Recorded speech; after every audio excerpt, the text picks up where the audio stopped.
This is the Jay Ramone Podcast, Rock 100.5 The Cat, and we are with special guests from Oklahoma City, Mothica. Hi there. Now, I got to talk to you for the first time at Rocklahoma. When I saw that you were announced as one of the artists performing, I was really, really excited. And I think I told you because I am a giant Alkaline Trio fan.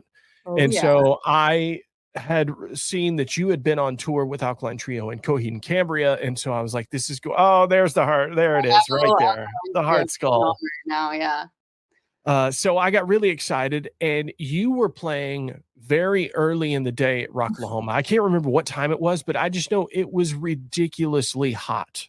I think I was playing up around 1 p.m. in like 98-degree weather. Not a great slot. With no wind. Yeah. And, no backstage area, just sweating it off. But luckily I wear a lot of like sheer things, so I'm made for the hot Oklahoma weather. But it was a great set, and there was a great crowd. You had a pretty large group of people out there excited to see you. A little bit, yeah. Rocklahoma I'd never been to before. But they have that rotating like crowd in the middle that like every few minutes, like you can come and to the front and then get sent back. So it was kind of fun to see like someone like knowing the lyrics and they'd get kind of shuffled away. But the coolest thing about playing Rocklahoma was having both my parents there and my two music teachers from my elementary and from my high school there. That's really cool. So I'm assuming both elementary school and high school, both here in Oklahoma City, because I know you went to Harding Fine Arts, which is here in Oklahoma City. Yeah, so I went to Nichols Hills Elementary, and my music teacher, Miss Muse, came backstage, the whole thing. She cried, and I wasn't even the best choir student, but like for her to see me go from being in choir to like playing the main stage at a festival was on a big stage. Yeah, big stage. And she did little vocal warm-ups with me in the bathroom. And then my guitar teacher in high school came out, and I wanted to do something special since it was Oklahoma. So I actually bought a brand new guitar and gave it away on stage, kind of. Which I thought was really cool. Thank you. Unfortunately, the girl I gave it to wasn't from Oklahoma, so she had to fly with the guitar. So I kind of felt bad because I didn't have a case for it. And I was like, well, yeah, but who cares at that point? Yeah. You got an autographed guitar. You figure out how to get that home. Yeah. But that was so like special. And I got to play Norman Music Fest a few years ago. And I'm looking forward to later this year playing in Oklahoma as a headliner little show that's not announced yet, but hopefully people will come out for that. Well, you're going to have to let me know because I definitely can't wait to see it. Oh, yeah. So right after Rocklahoma, you had sent me an email, said, hey, I'm going to send you a link to my new record. It's not finished yet, but this is kind of what we've been working on. And your tour schedule has been crazy busy ever since Rocklahoma because you've been to Europe. And forgive me, I can't remember who you went with. Was it Black Veil Brides? Is that who you were out with? Storm and Black Veil Brides. What an amazing package. Wow. It was an honor. And like those bands have been playing for so long that it was like, I learned a lot just watching them. And Lizzie Hale of Hailstorm, I mean, she's always been like an idol of mine, but meeting her and seeing who she really is, like she lives up to it. Like she's a genuine rock star, but she's also one of the nicest individuals you will ever meet. Yeah, and I would get even nervous just talking to her, even though she was always like, if you want anything, if you have any questions, let me know. She even gave me like a leather vest of hers that she never wears, and I was like, and they were so welcoming. But the coolest thing of that was like, I played in 19 cities in Europe that I've never been to. Like, so it was just growing up in Oklahoma, like getting to tour all across Europe, while trying to finish an album, which I had higher I was like, "Oh, I can do both at the same time." And then I was like, "No, I have to focus on just enjoying this tour because being in Europe was so special." The touring thing is, and especially on a scale that large, is totally different. Yeah, yeah, and, Trying to finish an you album and videos. videos. I even filmed 2 of the music videos while in Europe on tour in between shows just 'cause, we're in Please crunch tell time, me and so you please tell me you Go picked ahead. some really amazing locales in Europe to go along with the imagery, because the architecture over there is absolutely perfect for what you're trying to do. Oh, yeah. So I had this, my new album, it's 12 music videos. And one of the songs, we had a simpler concept. We're like, we need an easier, cheaper idea. So it's just gonna be me walking down the street in the same outfit and basically just be a walking video. And then went on tour immediately. And so we ended up being able to do that concept, but me walking through every city in Europe. So I'm at the Eiffel Tower, I'm in Brussels, Belgium, Warsaw, Poland, Austria, and so like it just amplified that video concept.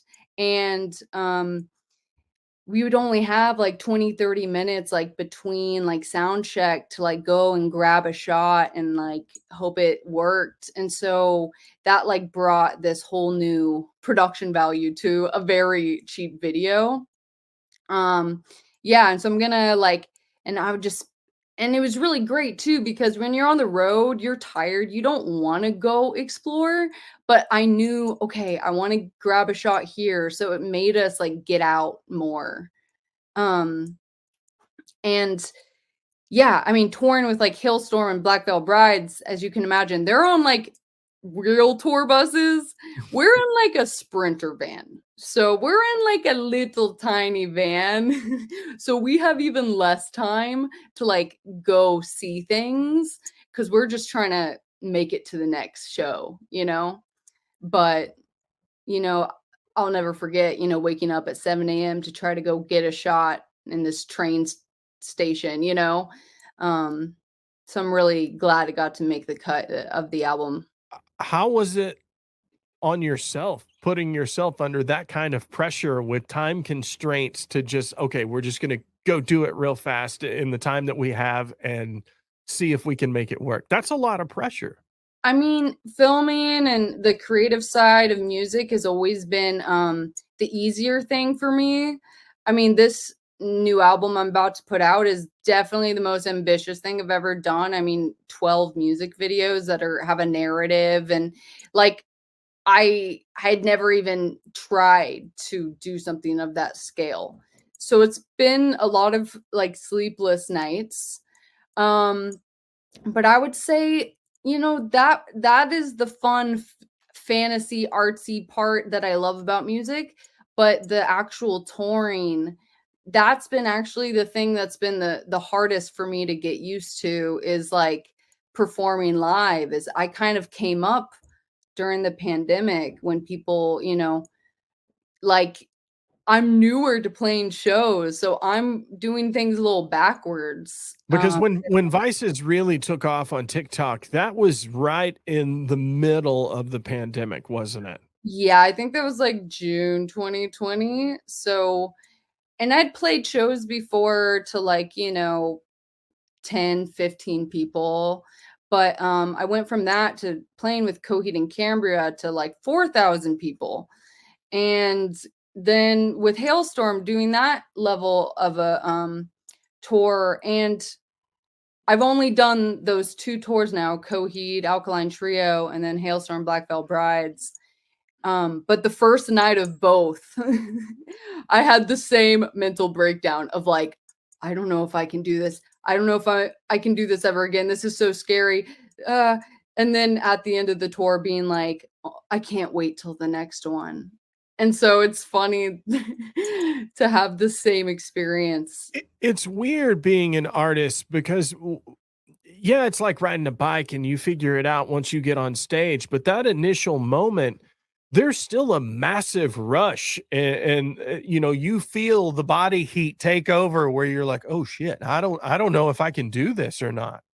Well, I always say like I don't I don't relate to a lot of other musicians in that like being on stage and being the center of attention comes as naturally to me.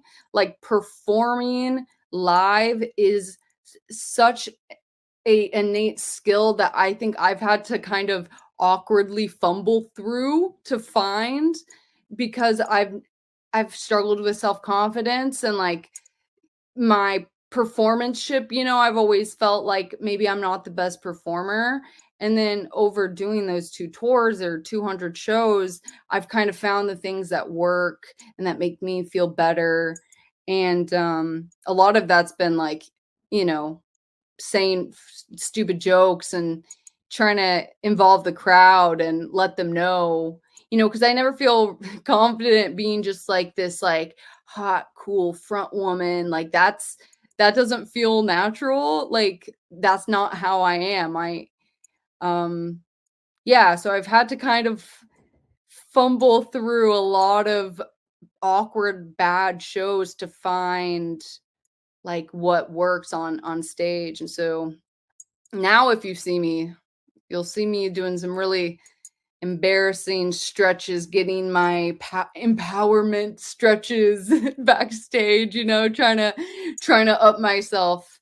Um and so it's been like a backwards way of like, yeah, having the online presence first and then proving that I can be a live act as well. So, the new record, still the same title, Kissing Death? Yeah. Okay, so finally the first track and video releasing, it'll be tomorrow, but Yeah. this will go out the same day. So, new track Doomed is going to be the first video. Tell me about this video and the concept behind it. So this video, which is the first in the chapter in the narrative of this album, which basically starts with me in Oklahoma as like an emo teenager that went to Hot Topic, went to Warped Tour. And so I recreated my teenage bedroom with real posters, my real diary, my old iPod sidekick. So if you were around in 2008, 2009, like it's very nostalgia. Hey, I'm Um, just saying if that iPod still works, I may buy that off your hands. it does. Because the And OG iPod was the greatest. Did it have the jog wheel? yes, yeah, Oh, those were the best. yeah. And so, I had one of my friends like play the younger version of me. So she's wearing like a My Chemical Romance shirt, like a hoodie, this little sparrow necklace everyone had. And then I we remember actually that exact necklace too. you know it, and everyone I had remember it. Yes, totally remember it. that. And so I recreate my Oklahoma like bedroom and I'm just this like angsty teenager. And then I realized, I need some shots in Oklahoma. So I have a cinematographer, Brandon Waddell. He lives in Tulsa. He went out and shot a bunch of B-roll. Like he drove by the house I grew up in. And my friend, who's like my hairstylist when I'm back in Oklahoma, she played my body double. So she's riding a bike down Oklahoma streets.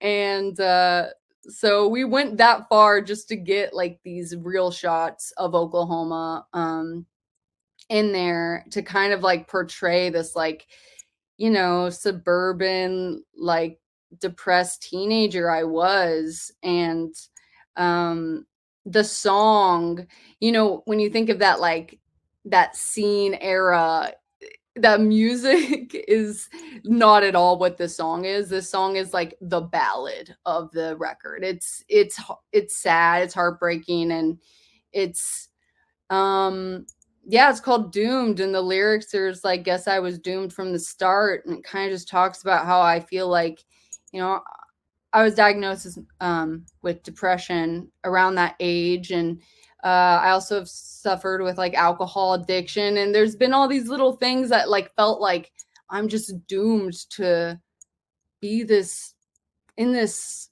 perpetual like self-destruction and being an artist on top of that. I mean, that doesn't help. I feel like the subject matter is completely relatable no matter what age you are, but especially in that time frame, in that era, I still remember all of that, and all of those feelings. I mean, I think people are definitely going to relate to the subject matter.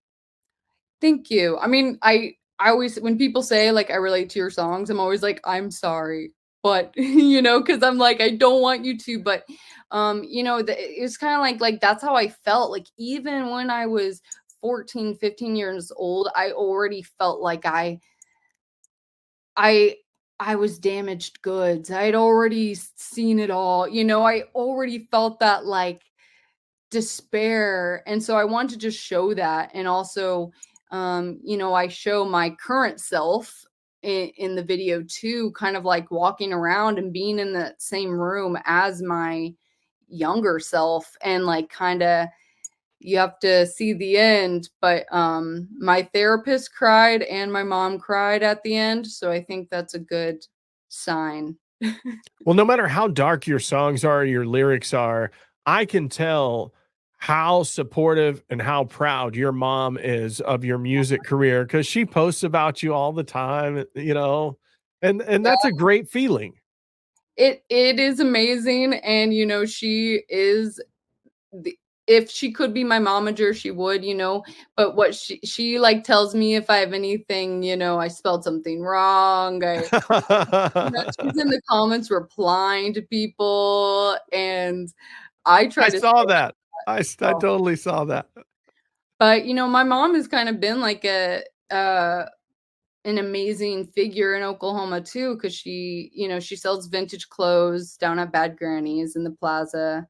She has a booth there, but a lot of people know her there because she'll lend clothes to photo shoots and movies, and she calls herself the junk fairy because she likes to she thinks clothes like have a home they're supposed to go to, and she's one of the most giving and like charitable people I know. And so it's funny, she came out and actually helped film some of these videos, and it's the most opposite aesthetic of my mom, who loves 60s 70s flower power, and then I'm making a skull and Grim Reaper emo whatever video. But I love Bad Grannies. I've been going there for years. yeah, it is such a staple. And like growing up in high school, we would go there. They used to even have shows in the back room there.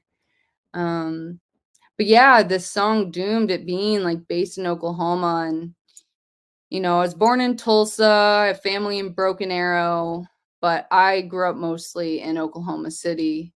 And so it was cool to kind of like get to shout it out. It's the first lyric of the song. Well, I'm excited to get to play it, and thanks for coming on the podcast and all of that stuff. When is the next song going to be released after you release Doomed? Ooh. So it's a really exciting, cool thing we're doing with this album is because I have so many videos, I'm releasing a new song with a video every like 3-ish weeks.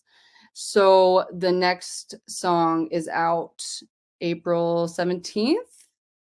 Just let me know. Shoot me a text or an email and let me know so I can play them when they're getting ready to come out. I Ooh, can get it all ready and talk about it and yeah, all of that stuff.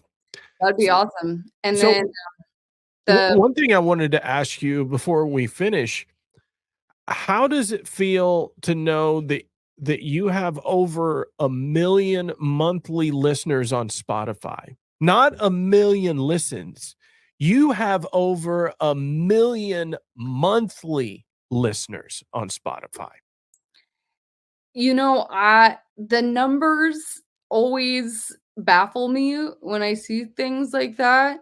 And it you never really let it sink in until, I I play a show and people come up to me and say they remember this old song of mine. But it's really cool. And I was just talking to a friend earlier, is like, I hope that my music will, I don't know if this is a bad thing to say, but I hope I'll always be underrated and that I'll be like this like best kept secret of the fans that love me really love me, and that I keep this like small loyal like fan base that wants to keep up with me. But I try to not look at those numbers or else I get a little freaked out.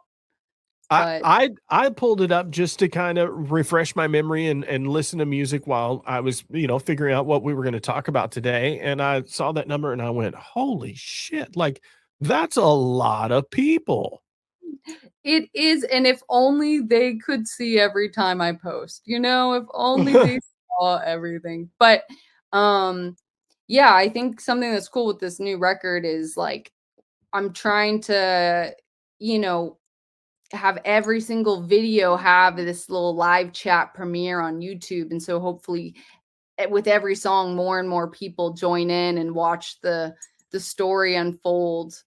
Um but yeah, I'm looking forward to seeing all of the videos and watch the story progress from the first one all the way to the end. Kind of like music videos used to be in the 2000s when all of a sudden they started putting these movie cuts together almost with all the songs from the record. That's kind of what I feel like you've done here.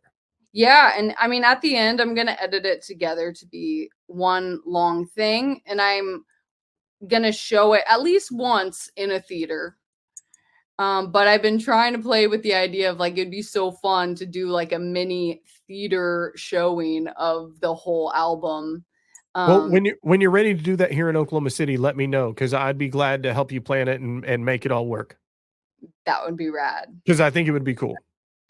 And so wait, I have a question for you. What are some cool Oklahoma artists that you've been listening to, or what's going on? There are so many really like rad artists out right now. And they're from all over the place. There is a group out of Tulsa called Groucho that Okay. is amazing. And they are doing really, really cool stuff.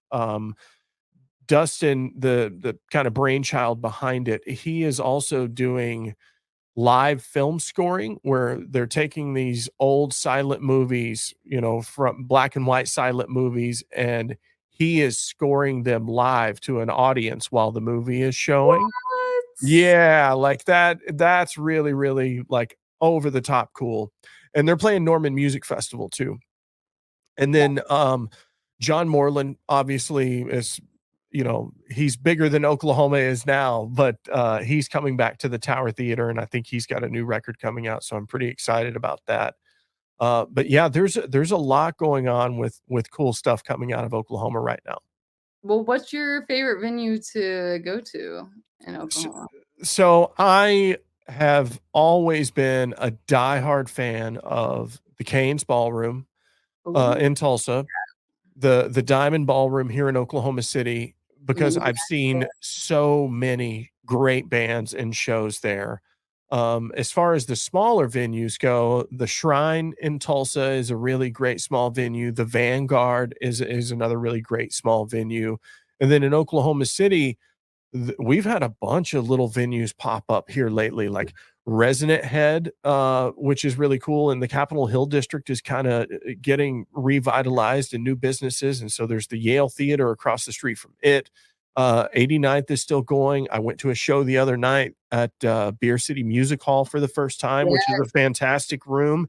And I think I read the headline right that room is all female ran, like from the production staff to the general managers to all of it. It's all ran by females. Yeah, I'm excited to come back, and hopefully, it's always so cool when like I played Rocklahoma and I even had some people say, "Oh, I didn't know you were from here." And I'm like, "Oh, thank you." And so I hope get some Oklahoma mothlings to come out when Well, I'm that just means it's time for me to get to work and do my job and spread the word, right? yes. Yeah. Well, No, thank you so much for coming